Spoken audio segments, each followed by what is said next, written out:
ఇది ఈరోజు ఉత్తమ్ కుమార్ రెడ్డి గారు చేసిన ఆరోపణ కాదు అధ్యక్ష. ఈరోజు మునిగిపోయిన మేడిగడ్డ, పగిలిపోయిన అన్నారము, కుప్పగూలిన సుందీళ్ళను చూసి మాట్లాడి రాసింది కాదు అధ్యక్ష. ఆ రోజు సాంకేతిక నిపుణులు ఇచ్చిన నివేదిక ఆధారంగా ఆ రోజు మీడియా మిత్రులు తెలంగాణ మేలు కోరి ఈ వాస్తవాలన్నిటిని ఆ రోజే చెప్పిండ్రు అధ్యక్ష.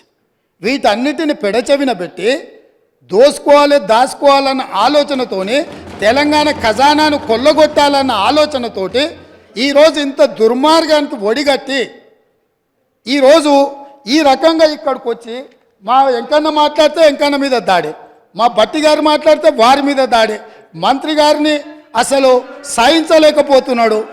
ఎందుకు అధ్యక్ష? నేను ఒకటే అడుగుతున్నా అధ్యక్ష, ఈ కాళేశ్వరం ప్రాజెక్ట్ అనేది తెలంగాణకు వరప్రదాయిని కాదు అధ్యక్ష, వీళ్ళ పుణ్యమా అని కాళేశ్వరం ప్రాజెక్టు తెలంగాణ సమాజానికి ఒక కలంకంగా మారింది అధ్యక్ష.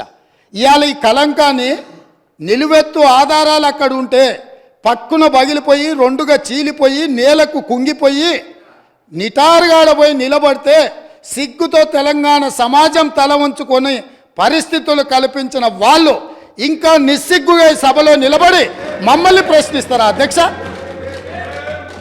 ఆనాడు జరిగిన తప్పిదాలను సరిదిద్దడానికి ఉమ్మడి రాష్ట్రంలో సమైక్య పాలనలో తీసుకుంటున్న నిర్ణయాలు తెలంగాణ సమాజానికి మేలు చేకూర్చడం లేదు అని ఎన్నో ఒడిదుడుకులను ఎదుర్కొని 4 కోట్ల తెలంగాణ ప్రజలకు 60 సంవత్సరాల ఆకాంక్షను అమలు చేయడానికి శ్రీమతి సోనియా గాంధీ గారు తెలంగాణ రాష్ట్రం ఇచ్చింది అధ్యక్ష.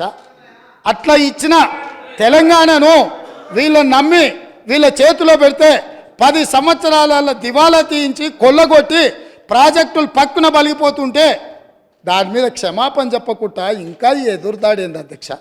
ఏంది ఇదా అధ్యక్ష పద్ధతి? ఈ నివేదికను కాదంటాడా? ఈ నివేదిక వాళ్ళు అధికారులను వాళ్ళు నియమించలేదంటాడా? లేకపోతే ఈ నివేదిక సంబంధం లేదంటాడా అని నేను అడుగుతున్నా అధ్యక్ష. ఇవాళ మాజీ మంత్రి హరీష్ రావు గారిని నేను నిలదీస్తున్నా. మీరు బాధ్యులు, మీరు ఈ దుర్మార్గాలకు పాల్పడ్డది మీరు. మిమ్మల్ని ఎందుకు 2014 నుంచి 18 వరకు మిమ్మల్ని చంద్రశేఖరరావు గారు మంత్రిగా కొనసాగించి 18లో ఎందుకు మిమ్మల్ని మంత్రిగా బర్తరఫ్ చేసిండని నేను అడుగుతున్నా.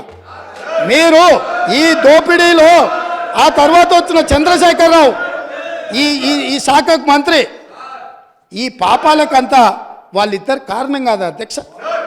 వీళ్ళిద్దరు కలిసి ఈ రకంగా తెలంగాణను మొత్తం చెదలు పట్టించారు అధ్యక్ష.